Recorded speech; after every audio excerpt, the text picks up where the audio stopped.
আমি সমস্ত সংগঠনকে অনুরোধ করব, শুধু মেঘের মতো ভেসে থাকলে চলবে না। যাদের নাম ভোটার লিস্ট থেকে কেটে দিয়েছে আবার লজিস্টিক্যাল ডিসক্রিপেন্সিতে, মিসম্যাপে, তাদের অ্যাপ্লিকেশন করাতে হবে।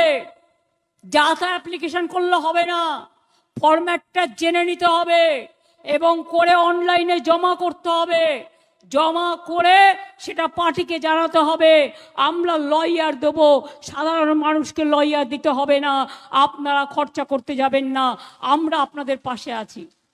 আমাদের BLA-1 BLA-2রা যেভাবে কাজ করেছেন তারাই এই কাজটা দায়িত্ব নিয়ে করবেন, এটা আপনাদের কাছে আমার অনুরোধ থাকলো।